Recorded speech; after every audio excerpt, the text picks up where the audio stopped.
नमस्कार, मैं हूं भरत पटेल। आज के इस व्याख्यान में आपका हार्दिक स्वागत करता हूं। आज हम जिस विषय पर बात करने जा रहे हैं वह है निबंधकार हजारी प्रसाद द्विवेदी। हजारी प्रसाद द्विवेदी हिंदी साहित्य के एक विशेष साहित्यकार रहे हैं। समाज के उत्थान में उनके व्यक्तित्व का उत्थान बड़ा उपयोगी सिद्ध हुआ है। हिंदी साहित्य के इतिहास में निबंध आधुनिक काल में दिखाई देते हैं। आधुनिक काल के पूर्व निबंधों का प्रारंभ और विकास हम पश्चिमी साहित्य में देखते हैं। पश्चिमी साहित्य की परंपरा से हमने निबंध साहित्य स्वरूप को अपनाया है। वैसे तो उपन्यास, कहानी, नाटक, इन साहित्य स्वरूपों की आमद जैसे विदेशी या पश्चिमी साहित्य से हुई है, वैसे ही निबंध भी ऐसे से हम तक पहुँचे हैं। मोंटेन, बेकन, इन निबंधकारों ने निबंध को एक विशेष और व्यक्तिगत अभिव्यक्ति कहकर व्यक्ति के माध्यम से प्रारंभ करके समाज के विशेष संदर्भों को अभिव्यक्त करने की एक दृष्टि कहना चाहा है। तो हिंदी में 1857 के बाद निबंध देखे जाते हैं। भारतेंदु हरिश्चंद्र ने नाटक नामक निबंध लिखकर नाटक की व्याख्या करने का जो प्रयत्न किया, अपनी आलोचनात्मक दृष्टि का परिचय भी उस निबंध में दिया। ऐसा कहते हैं कि हिंदी के आधुनिक काल के प्रारंभिक निबंध विषय प्रधान और व्यक्ति प्रधान दो प्रकार के निबंध दिखाई देते हैं। प्रारंभ में विषय प्रधान निबंधों की जो परंपरा चली, धीरे धीरे करके उसमें कई प्रकार के विषय आते गए और विषय से व्यक्ति की ओर बढ़ने का एक जो प्रयत्न किया गया। और हजारी प्रसाद द्विवेदी एक ऐसे निबंधकार के रूप में उभर कर हमारे सामने आए कि जिन्होंने ललित निबंधों को जन्माया है, जिन्होंने व्यक्ति व्यंजक निबंधों को जन्माया है। तो हजारी प्रसाद द्विवेदी के निबंधों को ही नहीं, उनके अन्य साहित्य रूपों को जब देखते हैं तो हमें उनकी विशेष और विकसित दृष्टि का हमें परिचय होता है। हजारी प्रसाद द्विवेदी का जो जीवन आप देख रहे हैं, 1907 ईस्वी सन में उनका जन्म हुआ। स्थान था आरत दुबे का छपरा, जिनको ओजवलिया नामक गांव कहते हैं। एक ऐसे छोटे से गांव से विकसे हमारे द्विवेदी जी एक ऐसे व्यक्तित्व के धनी हैं कि समाज की एक विशेष विचारधारा को सामान्य वर्ग से लेकर आगे बढ़ते गए। सामान्य वर्ग में उन्होंने सामान्य जीवन को जो जिया है और जिन परिस्थितियों को झेला है, उसका उन्होंने उनकी दृष्टि का परिचय हमें मिलता है। साहित्यकार के रूप में उनका जो प्रदान है उपन्यास, आलोचना और निबंधों में, ये विशेष साहित्य स्वरूप रहे हैं। इस पर उनके जीवन का असर अवश्य रहा है। कहते हैं कि 1930 से लेकर 50 तक शांति निकेतन में उनका रहना हुआ। 50 से लेकर 67 तक हम देखते हैं कि उनका काशी विश्वविद्यालय में, हिंदू काशी विश्वविद्यालय में रहना हुआ। 67 के बाद कुछ समय के लिए वो चंडीगढ़ तक पहुँचे, पंजाब यूनिवर्सिटी में, और फिर वापस उनका आना हुआ है हमारी काशी हिंदू विश्वविद्यालय में ही। तो ऐसे इन साहित्यकार के विकास में कई यूनिवर्सिटियों का योगदान रहा है। यानी सहज उनका घूमना नहीं हुआ है। घूमते घूमते उन्होंने जो साहित्य को जन्माया, उन साहित्य में पाणभट्ट की आत्मकथा, हिंदी साहित्य की भूमिका, कबीर जैसी कृतियाँ हमारे सामने आई हैं। इनमें उपन्यास, आलोचना और निबंधों का बड़ा योगदान रहा है। उन्होंने जो उपन्यास लिखे, उन उपन्यासों में बाणभट्ट की आत्मकथा, चारू चंद्रलेखा और अनामदास का पोथा विशेष महत्वपूर्ण है। आलोचना में हिंदी भाषा, हिंदी साहित्य की भूमिका, कबीर आदि कृतियाँ हैं। विशेष रूप से कबीर और हिंदी साहित्य की भूमिका को हम देख सकते हैं। निबंधों के क्षेत्र में उन्होंने विशेष अपना परिचय दिया है। खास करके कहते हैं कि उनको 3 पुरस्कार प्रमुख मिले, पद्म भूषण, टैगोर पुरस्कार, साहित्य अकादमी पुरस्कार। 3 पुरस्कारों से पुरस्कृत वो हुए। ये उनका साहित्यकार का सम्मान रहा है। उन्होंने जो विशेष रूप से अपना जो साहित्यिक परिचय दिया है वो निबंधों के क्षेत्र में। हजारी प्रसाद द्विवेदी ललित निबंधकार रहे हैं, व्यक्ति व्यंजक निबंधकार रहे हैं। उनके निबंधों में हमें 3 रूप मिलते हैं: विचारात्मक निबंध, भावात्मक निबंध और आत्मपरक निबंध। विचारात्मक निबंध उनके निबंधों का प्रमुख कारण है। उन्होंने वैचारिक पृष्ठभूमि में, वैचारिक धरातल पर वैचारिक विहार करते हुए व्यक्ति को ऐसा खोला है कि समाज का संपूर्ण हृदय हमारे सामने आ जाता है।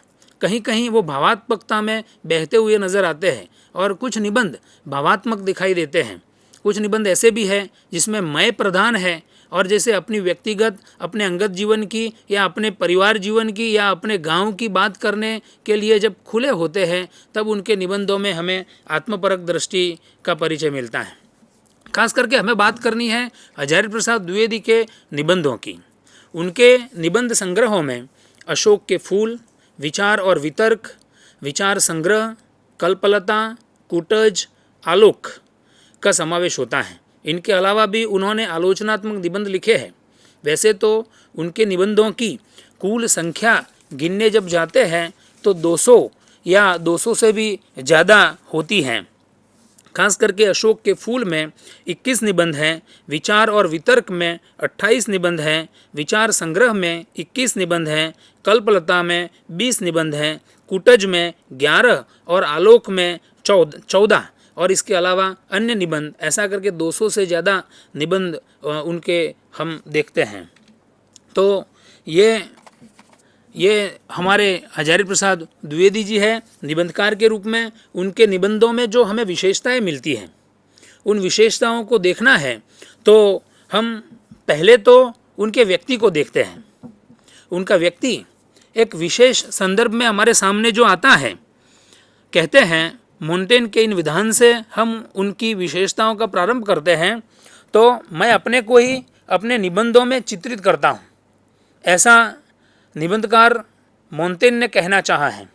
अपने आप को अपने निबंधों में प्रस्तुत करना, ये उनके एक निबंधों की व्याख्या करने का एक प्रयत्न है। उन्होंने एक बात और भी कही, आत्मा को दूसरों तक पहुँचाने का एक प्रयास निबंध है। निबंध आत्मा को दूसरों तक पहुँचाने का एक सार्थक प्रयत्न है। वैसे ही बात हम कहते हैं कि हमारे एक निबंधकार जॉनसन रहे हैं। उन्होंने निबंध को परिभाषित करने का प्रयत्न करते हुए कहा कि निबंध मानसिक जगत की विशृंखल विचार तरंग है, एक असंगठित, अपरिपक्व और अनियमित विचारखंड। यानी मानस में एक तरंग का पैदा होना, वह तरंग विशृंखल है और बिखरा हुआ है, असंगत है और ऐसे असंगत, अपरिपक्व और अनियमित विचार तरंग को निबंधों में संगत और सजा हुआ, गुथा हुआ एक विचार तरंग बनाकर समाज में विहार करते हुए उस विचार तरंग को दूसरों तक पहुंचाने का ये जो प्रयत्न है उसे निबंध कहना चाहा मोंटेन ने।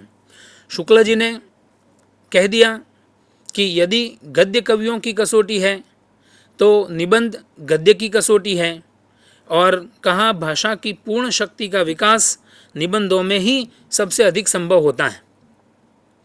पूर्ण शक्ति, भाषा की पूर्ण शक्ति, लेखक की भाषा की क्षमता, भाषा शक्ति की क्षमता हमें दिखाई देती है निबंधों में। ये उनके विचारों में लेखन एक बड़ी बात है। गद्यकार, गद्य लिखना कवियों के लिए कसौटी है और निबंध जो है वो गद्यकारों की भी कसौटी है। ऐसा कहकर उन्होंने ये बताना चाहा कि निबंध गद्य लिखने वालों के लिए भी परीक्षा करता है, क्योंकि मैं को अभिव्यक्त करना है। मैं को अभिव्यक्त करना है, मैं या स्व में पूरे समाज को संगठित करके अभिव्यक्त करना है। ये निबंधों की सार्थकता है। इसीलिए ऐसे निबंधों को, खास करके लालित्य सभर निबंधों को या मैं को अभिव्यक्त करने वाले निबंधों को, निजीपन को अभिव्यक्त करने वाले निबंधों को व्यक्ति व्यंजक या ललित निबंध कहना चाहा है। हजारी प्रसाद द्विवेदी व्यक्ति व्यंजक निबंधकार है। हजारी प्रसाद द्विवेदी ललित निबंधकार है और उन्होंने हिंदी साहित्य को एक ऐसे स्वरूप तक, खास करके निबंधों के क्षेत्र में, ललित निबंधों के क्षेत्र में ऐसे स्वरूप का परिचय दिया है कि जिसे कहते हैं कि हिंदी साहित्य में ललित निबंध एक ऐसी स्थिति तक पहुंच गए कि जिनको सार्थक साहित्य स्वरूप कह सकते हैं। ऐसा कहे तो गलत नहीं होगा कि हिंदी निबंधों में, ललित निबंधों में हजारी प्रसाद द्विवेदी का स्थान सिरमौर है। पहली पंक्ति में, पहले नंबर में हजारी प्रसाद द्विवेदी का स्थान है।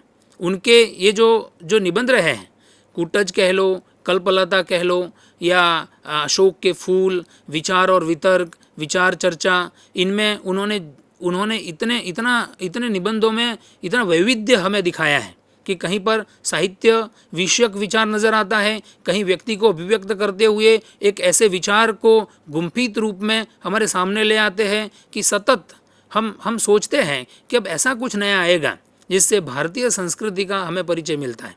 ऐसा कहे तो गलत नहीं होगा कि हजारी प्रसाद द्विवेदी जी को समझना है तो भारतीय संस्कृति को समझना परम आवश्यक है। भारतीय संस्कृति को बिना समझे हम हजारी प्रसाद द्विवेदी को कतई नहीं समझ सकते। या फिर मान लो कि भारतीय संस्कृति को समझने की हमारे पास तमीज़ है, भारतीय संस्कृति को समझने की हमारे पास इच्छा है, तो हम हजारी प्रसाद द्विवेदी जी के निबंधों को देख सकते हैं। उनके व्यक्ति व्यंजकता या उनके व्यक्तित्व का परिचय हमें जो निबंधों में मिलता है, कहते हैं उनका सर्वजयीय व्यक्तित्व, संस्कृति प्रेमी, उदार, सहज, उन्मुक्त व्यक्तित्व निबंधों का प्राण तत्व बनकर हम तक पहुँचा है। वैसे तो कह सकते हैं कि उनका यही व्यक्तित्व मस्त मौला व्यक्तित्व है। कबीर को उन्होंने मस्त मौला कहा है, वो उनके हृदय की भावना है, उनके अपने विचार हैं, और ऐसा मस्त मौलापन उनके निबंधों में हमें मिलता है। उन्होंने जो निबंध लिखे हैं उनमें अशोक के फूल, शिरीष के फूल, कुटज, देवदारू ऐसे शीर्षकों से फूलों का जो परिचय देने का जो प्रयत्न किया है, वो फूल जैसे भारतीय व्यक्तित्व का प्रतीक बनकर हमारे सामने आते हैं। देवदारू की बात करते हुए उन्होंने कहा है कि इस देश के लोग पीढ़ियों से सिर्फ जाति देखते आ रहे हैं, व्यक्तित्व देखने की उन्हें न आदत है न परवाह है। व्यक्तित्व को यहाँ कौन पूछता है? यानी समाज में व्यक्ति का क्या मूल्य है, व्यक्ति के व्यक्तित्व का क्या मूल्य है, व्यक्ति के आदर्शों का क्या मूल्य है, एक ऊंचाई से भरे हुए चरित्र का क्या मूल्य है, वो इन निबंधों के द्वारा वो हमें बता देते हैं। दूसरी बात एक महत्वपूर्ण यह है कि वो साहित्यकार है और साहित्य रसिक जीव है, साहित्य भाव के साथ जुड़े हुए हैं। ऐसे साहित्यकार ने बहुत सारे निबंध साहित्य की तमीज़ सिखाने के लिए जैसे लिखे या सीखने के लिए लिखे हैं। समाज को साहित्य की क्या आवश्यकता है, समाज में साहित्य का क्या मूल्य है, साहित्य का क्या प्रयोजन है, समाज के लिए साहित्य कैसे उपयोगी है, बिना साहित्य मनुष्य कैसे पशु समान हो जाता है, मनुष्य को मनुष्य बनाना है, मनुष्य को देवत्व से जोड़ना है, मनुष्य को राक्षसत्व से अलग करके उनका विकास करना है, तो साहित्य को पढ़ाना बड़ा आवश्यक है। ये बात उन्होंने अपने निबंधों के जरिए हम तक पहुंचाई है। इसलिए उन्होंने कहा है मनुष्य की सर्वोत्तम कृति साहित्य है। मनुष्य की सर्वोत्तम कृति, मनुष्य ने जो श्रेष्ठ सर्जन किया है वो साहित्य है। एक बात और भी उन्होंने कही, सारे मानव समाज को सुंदर बनाने की साधना का ही नाम साहित्य है। साहित्य क्या करता है? मानव समाज को सुंदर बनाता है, और यही साधना साहित्य है। यानी मनुष्य सुंदरता की ओर लोगों को प्रेरित करे, समाज को सुंदर बनाए, एक एक फूल को चुनता हुआ समाज के उत्थान के लिए, समाज में सुगंध फैलाने के लिए सतत प्रयत्न करता रहे। और यही पुष्प एक साहित्यिक कृति है, एक साहित्य का रूप है। तो उन्होंने जो साहित्य को आधार बनाकर या साहित्य की समझ देने के लिए या साहित्य को समाज के लिए उपयोगी सिद्ध करने के लिए जो निबंध लिखे हैं, उन निबंधों में मनुष्य की सर्वोत्तम कृति साहित्य, मनुष्य ही साहित्य का लक्ष्य है, साहित्य की साधना, साहित्य का प्रयोजन, साहित्यकारों का दायित्व, संस्कृत का साहित्य आदि उन्होंने निबंध लिखे हैं। संस्कृत का साहित्य में उन्होंने संस्कृत में लिखी गई कृतियाँ और संस्कृत के साहित्यकारों में कालिदास आदि को एक विशेष महत्व देते हुए हमारे सामने उस साहित्य के मूल्य को अभिव्यक्त किया है। बताना चाहा है कि भारतीय संस्कृत साहित्य पूरे विश्व के लिए एक नए समाज के उत्थान के लिए, पूरे विश्व को एक आदर्श सिद्ध करने के लिए, आदर्श मनुष्य देने के लिए बड़ा उपयोगी है। इसलिए उनका कहना है कि भारतीय संस्कृत साहित्य में जो गहनता मिलती है, जो गहन चिंतन मिलता है, जो दर्शन मिलता है, वो बड़ा अच्छा है। कालिदास की कृतियों में जो प्रकृति दर्शन मिलता है उनको भी उन्होंने यहाँ पर अभिव्यक्त करने का प्रयत्न किया है। मनुष्य ही साहित्य का लक्ष्य है। इस निबंध के अंतर्गत उन्होंने कहना चाहा है कि मैं साहित्य को मनुष्य की दृष्टि से देखने का पक्षपाती हूँ। जो वाग्जाल मनुष्य को दुर्गति, हीनता और परमुपेक्षिता से बचा न सके, जो उसकी आत्मा को तेजोदीप्त न बना सके, जो उसके हृदय को परदुख कातर और संवेदनशील न बना सके, उसे साहित्य कहने में मुझे संकोच होता है। यहाँ पर मुझे याद आ रहे प्लेटो। प्लेटो एक कवि थे। कवि होते हुए अपने कविपन को नकार दिया और फिर उन्होंने उस दर्शन को अपनाया। इसके पीछे उनकी राजनीतिक चेतना भी कारणभूत थी। और सोक्रेटिस के साथ जो बात हुई